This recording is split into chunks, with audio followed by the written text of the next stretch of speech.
honestly, I don't even know if this footage will see the light of day. Maybe I'll just delete it from my phone and this will just be a funny thing I thought I could do once.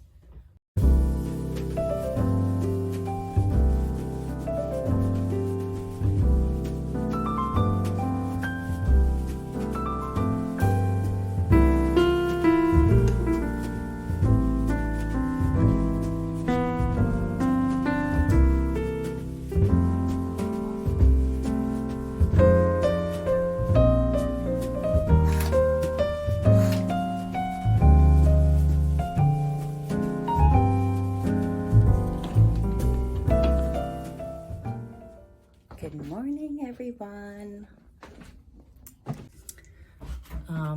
My name is Michelle, and something occurred to me last night while I was in the thick of just making a bunch of stuff for this holiday season.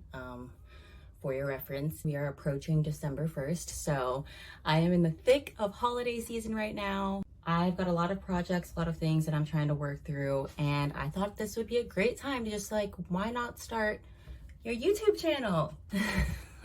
I already film a lot of content for Instagram, TikTok, things like that for my business, and I kind of figure that while I'm doing that, I might as well be sharing a little bit more for people that want to go more in depth and see behind the scenes of what I do. I do think that this upcoming holiday season is going to be eventful. I kind of have a lot on my plate, even though I tried my best this year to scale back a little bit.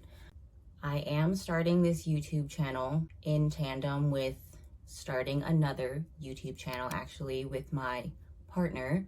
We recently bought a 1989 Chieftain Winnebago RV, and we've been starting to fix it up, and it's been a very overwhelming project, but that's also kind of on the horizon, simultaneously with this holiday season. So I wanted to kind of document how I may or may not balance that.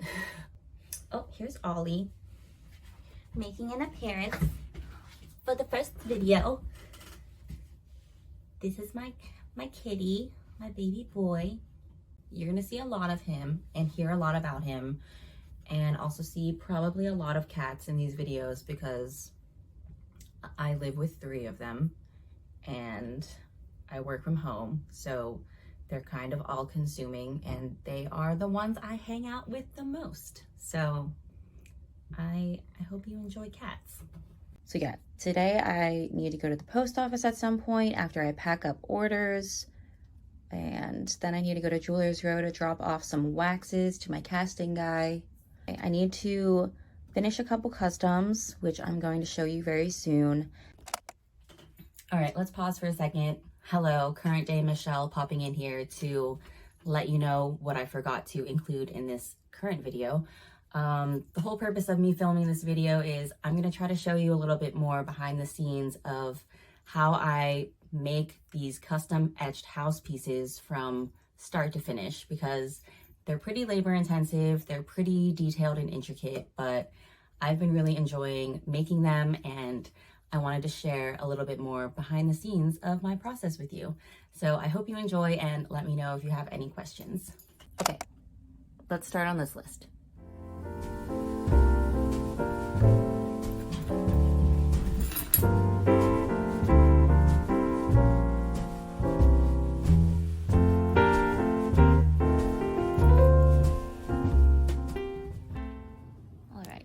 Here is my piece. It is pretty well taped off.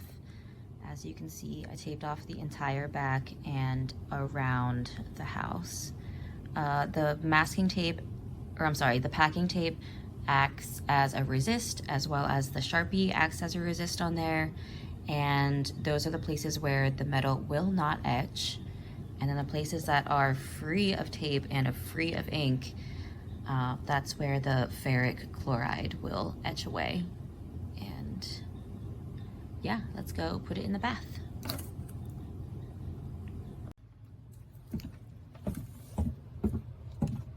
All right, here is my grim acid bath situation. situation. I just have it in a glass container in my basement, and that is ferric chloride in there, which etches base metals like copper, bronze, brass, things like that. It can be used in obviously metalworking, and it's also often used in like etching for electronics and things like that. But I have my piece that has been taped up, suspended face down in there, and every 15 minutes or so I'm going to agitate it and make sure that the bits that are getting etched away are actually falling off of the piece, and allowing more etchant to access those areas. And then this etchant solution is pretty fresh, so it should only take about like 30 or 45 minutes total. And once I take it out of the acid with gloves and everything, obviously, I am going to sprinkle baking soda on it, which neutralizes the acid, and then I'm going to be able to work with it from there on out and finish it. I finished drawing this one last night, and I etched it, and I think it looks pretty good. Now I need to pierce and cut out the windows and buff everything, give it a nice darkened patina, and then kind of buff and polish the tops, which doing so gives it kind of a nice contrast because you can see the texture, I think, pretty well already, but when you add that contrast of darkness to lightness, it really just like makes everything pop. So go downstairs and get our etching. Hopefully it looks good. All right, nice. This is what it looks like right after I put baking soda on it and scrub it off. The baking soda, like I said earlier, neutralizes the acid on it and stops it from etching any further. And yeah, look at that texture. And I just clean these up a little bit so it's easier to see what I'm doing, but I'm going to pierce the holes in the windows and then cut them out.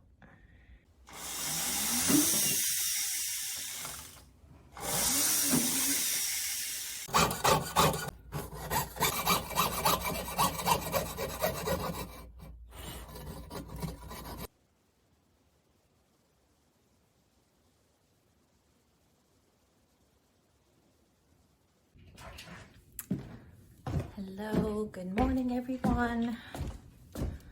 It is the next day. I did not finish my house pieces, but I'm going to finish them now.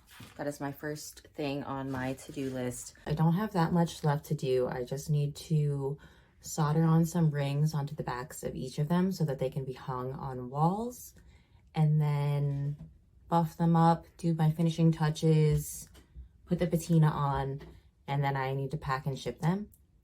So hoping that only takes a few hours.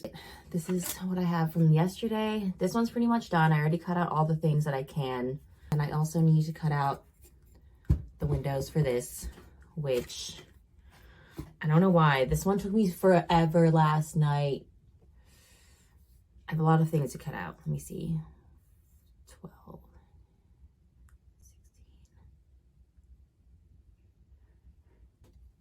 31. I had to cut out 31 little things in this house. I don't know why. When I look at a piece like this, I feel like it doesn't look like there's that much to do. In reality, it's like, oh no, you have to pierce and cut out 31 things. And that takes time. It's a lot. So I'm gonna get to it, and I'll probably just like time lapse this next part because it's gonna take me a minute.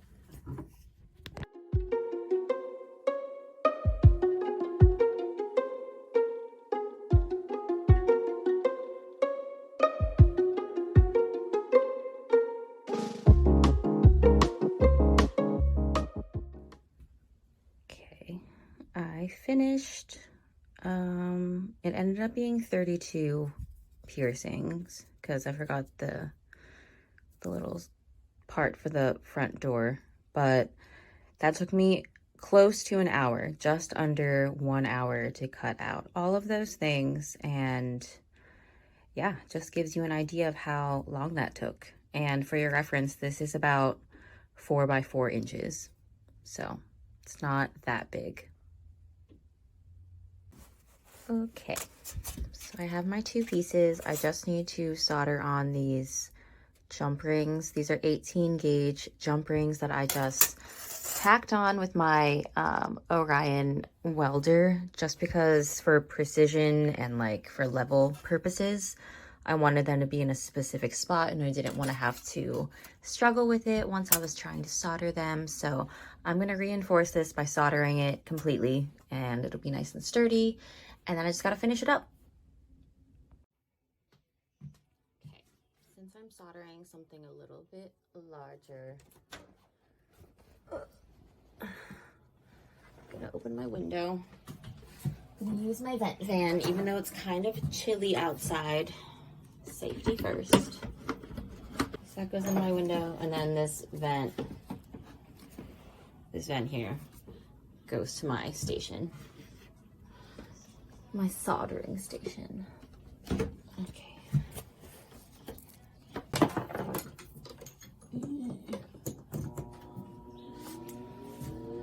Can we still see? Let me adjust this. I'm gonna put on some flux onto my piece. This just helps keep the solder seams and everything nice and clean so the solder flows well. You could put it on the entire piece, but I'm just gonna put it on the spots that I need it. I don't really have to worry too much about fire scale or anything on pieces like this because they're bronze and they're gonna get a patina finish anyway, like a darkening finish. I'm also gonna change the tip to my torch. This is my oxyacetylene torch. I'm actually gonna switch it to the biggest one because since I have such a big piece here, oh, excuse me. Since I have such a big piece here, I'm gonna need to try to do my best to heat up the entire piece before getting these tiny little jump rings on it to adhere. When you're soldering things, you want to heat everything evenly because parts of your piece that aren't hot enough are going to steal the heat from the spot that you want to be soldering. And for solder to flow, both parts of the things that you're trying to solder together need to be at the same temperature, and that joint needs to also be very clean. So I already have my little pieces of solder here on the board. Just gonna turn on my torch. This is gonna seem intense, and I want to assure you not to get scared. Like, I know that this is kind of close, but I know how to direct my flame so that nothing bad happens. So obviously, use precaution. Okay. Pieces of solder are placed where I want them. Now I'm gonna remember, like, just reheat everything pretty evenly so that I can get ready to flow the solder where I want it. All right, now that the whole piece is hot, I'm gonna focus on this left side and keep my flame moving. You don't wanna direct it onto the jump ring because then the solder will just jump to that part. Solder flows where it's hottest usually. So you want them to be the same temperature.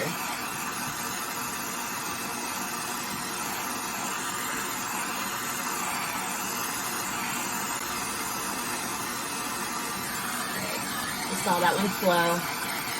Same thing for this side. Focusing it around the jump ring, not on it.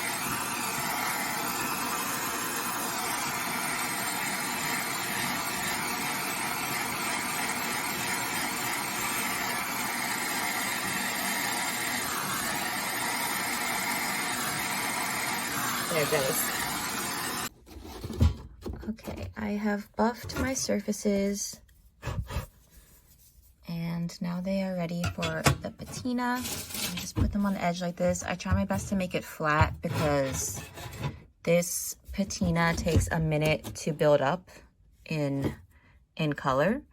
So you kind of just like let it sit for a little bit, and if it's not flat, it will pool to certain spots on it and it'll be darker in those spots. So I don't want that, so I'm going to try to lay it as flat as possible, put it on evenly, and then I generally have to buff in between coats just to like build it up a little bit. And then once I get to a point that I really like, I can buff it, and then on top of that I polish it, and then clean it off, and then I'll be ready to go. Which I know I keep saying that I'll be ready to go then, and then I'll be done. And it seems like that reveal will never come, but trust me, I'm getting closer. And as you see, just from that alone, it's building up color, a darkened patina, if you will.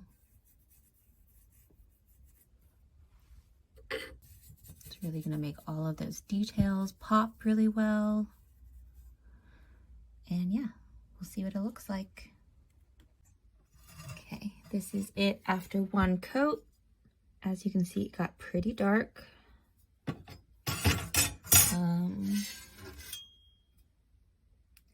Yeah, but I want it to be a little bit more dark / a little bit more even. So I'm going to rinse off this solution, dry it, buff it again, and apply another coat, and maybe do that a couple more times before I polish. And here it is.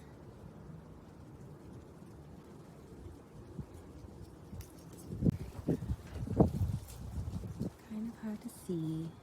Ooh, I love this like shadow mint.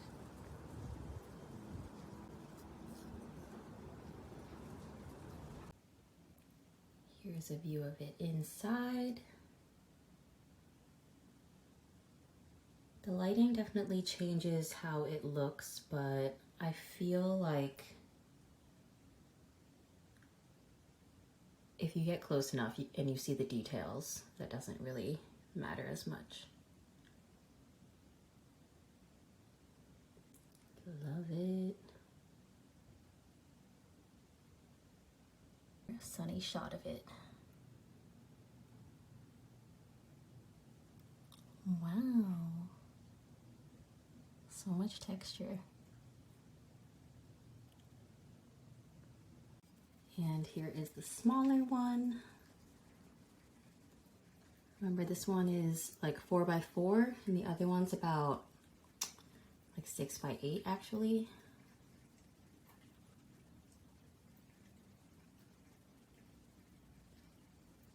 I really like how this one turned out. Even though it is smaller, I feel like I got a nice amount of detail. Like I said, different lighting makes it look different. Here's it in the full sun. And then when it's in the shade, you can kind of see that contrasting color a little bit more. But yeah, I love it.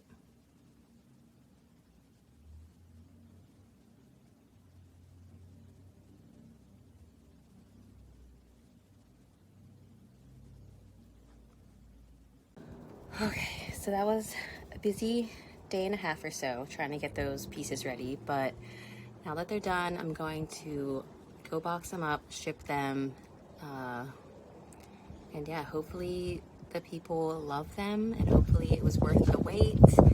And I actually think I'm gonna stop this video here today for my first YouTube video. I actually have some plans right now to go on some errands, go to the post office. I'm actually going to get my hair cut. I don't know if you can see right now, but it is long and unruly, and it is time for a change. So I will talk to you soon. Thank you so much for being here. I hope you enjoyed, and let me know if you have any questions about anything I did in the comments. And yeah, if you want more like day-to-day interactions and stuff too, follow me on Instagram. And yeah, just look forward to more things like this. Thanks for being here.